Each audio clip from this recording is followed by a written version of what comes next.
Welcome to the Dave Mierswa Show, the cutting-edge talk show about legal, political, and current issues. Practicing in both Wisconsin and Illinois, David Mierswa is a leading trial attorney bringing nearly 2 decades of business law, family law, personal injury, and estate planning experience to you. The Dave Mierswa Show, about the people, for the people, and bringing justice to the people. The Dave Mierswa Show, its guests, agents, and WRLR are not rendering any legal advice. All listeners are encouraged to seek legal advice from properly licensed and qualified professionals. Welcome back to the Dave Mierswa Show. Happy Sunday to all you friends, listeners out there in WRLR land in Lake County, Illinois. So, just before break, I was just playing an audio clip that was the NRA endorsing Trump as their nominee for the 2016 presidential candidates. And that last audio clip was by ABC. So giving them credit for that. So also, if you are wondering that I have previous shows, or where can you go to listen to my previous shows, you are in great luck. I have a website, law540.com, law540.com. All of my audio files and all my shows are uploaded there, usually within 24 hours. And also, again, that's law540.com. Go underneath the radio show page and you'll see a player there. And also, starting this year in January, I uploaded all my shows to YouTube. Okay, so you can not only hear my voice on the radio, but you can see my pretty little handsome face on YouTube. Okay, so another medium that you could reach out. And I've been at the radio show for almost a year. I got some great audio shows out there, and I got some really great previous shows. And it was just about 2 or 3 weeks ago, I did 2 shows on asset protection and estate planning. Let me say that again. I've done 2 shows on estate planning and asset protection. So I not only talk about the politics and so forth, but I throw the law in to my radio shows as well. So that kind of educates you on some of your life issues that you go through. So as we get older, one of the biggest questions we have, do I have a proper estate plan? Or if you own a business, do you have proper asset protection? So check that out. Go to YouTube and put in the search box Dave Mierswa, Mierswa, and you'll see my shows on there. Okay, everything's labeled, and also if you need to contact me, you can go to law540.com. So getting back to the NRA convention here, I want to play my next audio clip here. I want to play this first. Is Sheriff David Clark. Sheriff David Clark is a Milwaukee County Sheriff, and he really is a big Second Amendment gentleman, and he's out of Milwaukee, Wisconsin. For those of you listeners out there, I grew up in Wisconsin, and I lived in Milwaukee for quite a while, and I got family all over Wisconsin too as well. But Sheriff David Clark is a huge Second Amendment supporter, and there were a lot of anti-Second Amendment people that were trying to get him thrown out of the sheriff's office, and he got reelected, I think it was last year. So, interesting, he did get reelected. So let me play the next audio clip of David Clark at the NRA convention. It's a pretty long clip. I'm not going to play the whole thing. I'm just going to play a couple minutes here.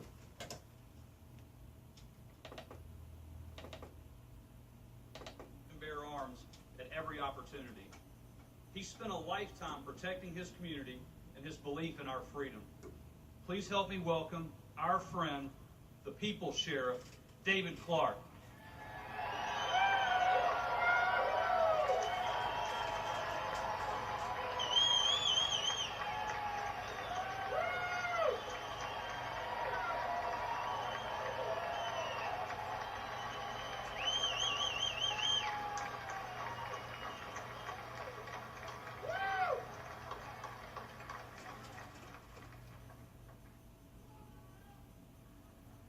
I love you back. You folks are great.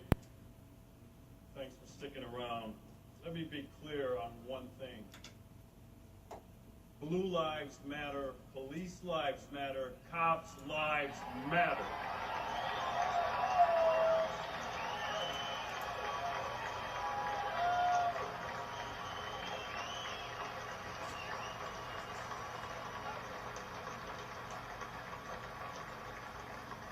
And in saying that, a Phoenix police officer was killed in the line of duty, died yesterday. He was responding to a burglary, he was shot by the perpetrator.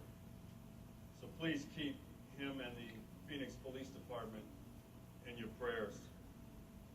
Let me share something with you. I get asked often why I salute the audience whenever I speak before them. See, I'm old school. And in our representative democracy, elected officials are not sovereign. You, the people, are sovereign. And in keeping with military courtesy, it is incumbent on the subordinate officer to salute and render that salute first to the superior officer. So I see myself as an elected representative, as a subordinate officer, and that's why when I come out to address a group, I salute you, because you are in charge, not the political class.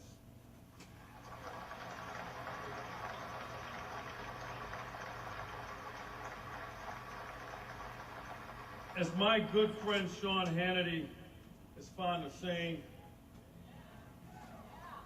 let not your hearts be troubled, for in 244 days and a little less than 10 hours, Barack Obama will exit the White House for the very last time.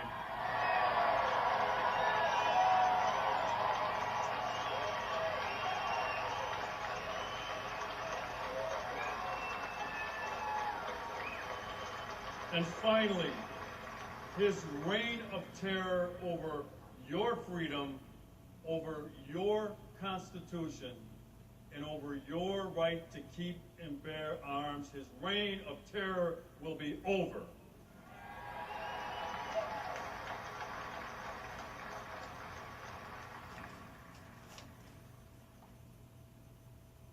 Very few topics in our human discourse spark as much emotion, passion, or vilification as the subject of guns in America. Now ask yourselves why. Why is the Second Amendment treated like the bastard child of the Bill of Rights by academia, the liberal mainstream media, and liberals in the political establishment?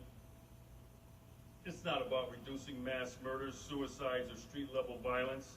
Heck, it isn't really even about gun control, folks. It's about power, political power. It's all about government control over our lives.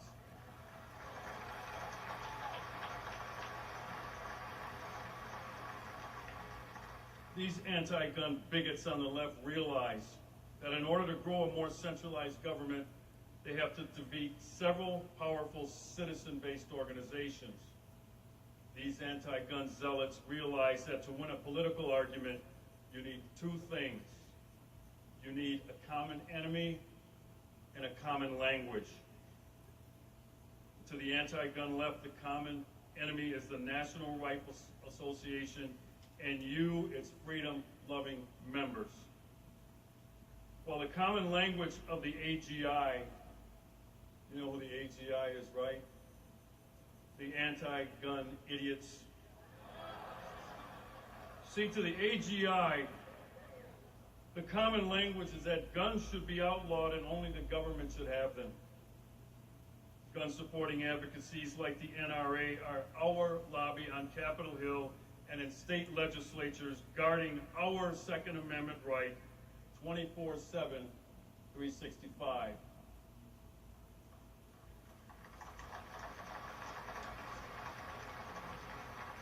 You see, in politics, if you're not part of a special interest group or if you don't have a powerful lobby, you can't get a seat at the table of power to participate in discussions.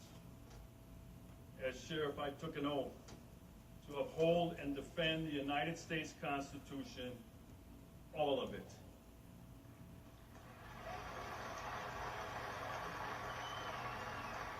Constitution does not come a la carte, it is all inclusive. When we start down that road of picking apart the Constitution to fit a certain leftist political agenda, we are headed toward a very dark place called government tyranny.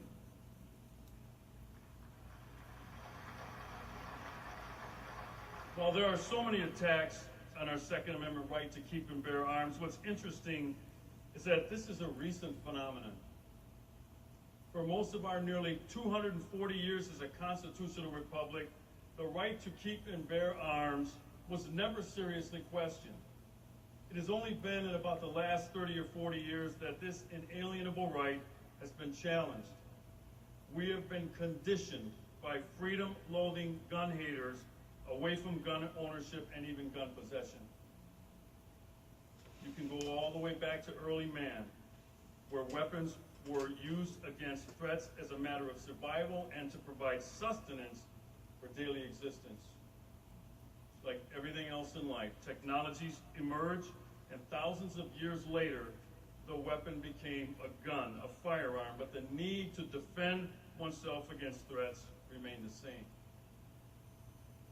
In 1775, here in the New World, a group of renegades we call the Founding Fathers, the framers of the Constitution, understood the threat posed by a strong central government. So they created this idea of self-rule around a document that strictly limits the power of government and places the power with you, the people, the individual, and the states.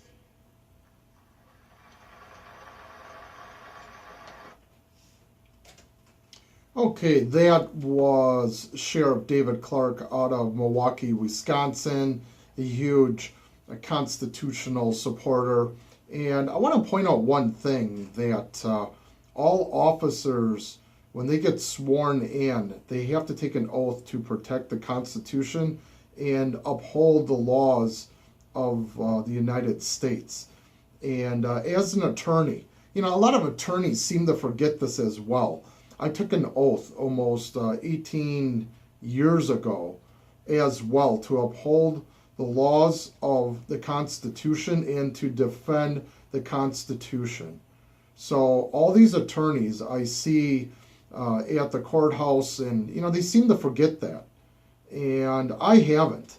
And one of the motivations for this radio show is to educate people on your civil liberties, and if you don't know them, then people can take them away from you.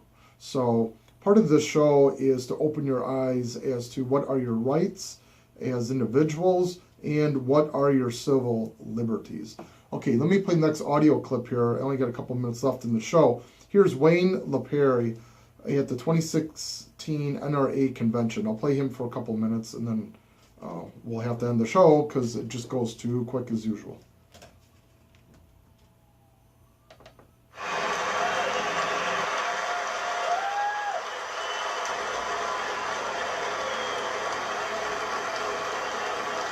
Thank you, Louisville. Thank you very much. Boy, I'll tell you, it's great to be here to celebrate our freedom and those American values that we all hold dear. Hey, I'm excited to hear Donald Trump. Are you? He's going to be out here in just a few minutes. Let me ask you another question. Are you ready to win this election and take our country back? Come on, let me hear you. You ready to send Hillary into retirement?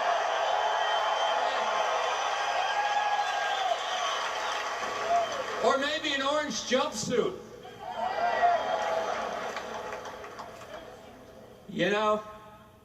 All across this country, everywhere I go, people come up to me and they say this. They say, Wayne, I've never been more worried about my country than right now. And they say it not with anger, but they say it with sadness in their eyes. Not because they fear that something is going wrong, but because they know something has gone wrong. You know what I'm talking about. You feel it in your heart. Our core values, our freedom, eroding and slipping away. You're here in this room today, right now, because you care about the America we all know and that we all cherish.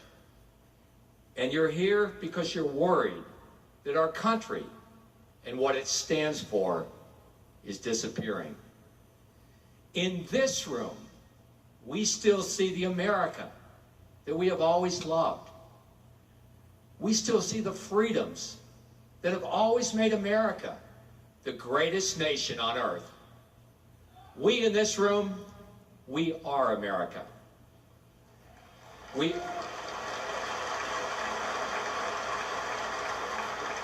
are the police officers who patrol neighborhoods.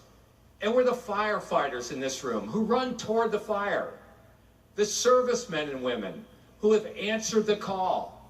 The doctors and the nurses who heal. The farmers and grocers who feed. The construction workers. The factory workers. The auto workers.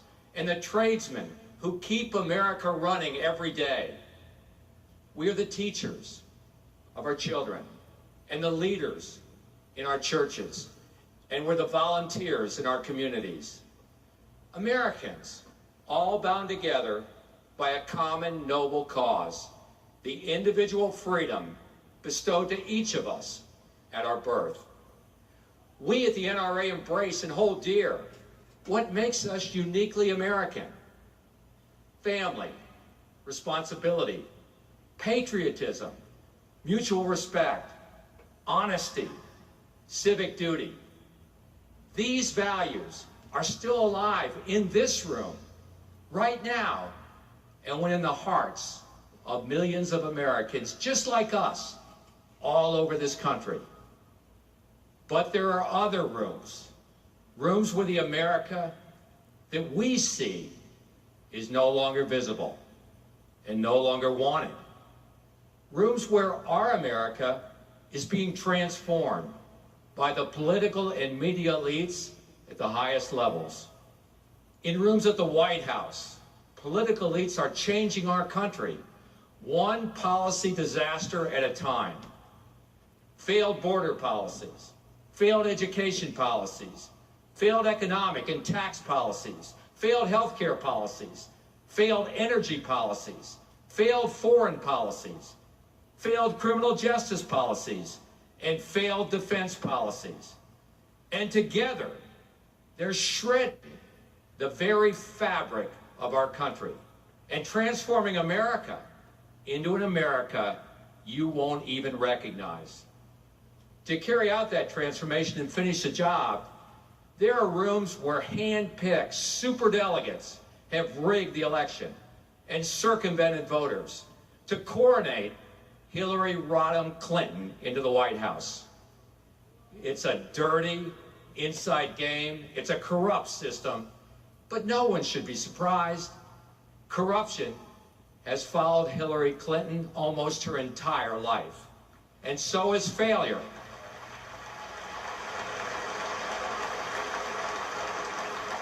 From her room at the State Department, Clinton's history is littered with failures. The 13 hours of Benghazi, all of Libya on fire, Egypt on fire, Syria on fire, Iraq on fire, a nuclear Iran, a brazenly emboldened Russia, an expansionist China, a nuclear North Korea testing ICBMs capable of reaching the United States of America, while the Obama-Clinton administration slashed America's military. All in the face of a scourge of radical Islamic terrorism that Hillary won't even name. Under Hillary's watch, the world has become ever more dangerous, all while Hillary attacks our fundamental right to survive and protect ourselves by eliminating our Second Amendment right of self-defense.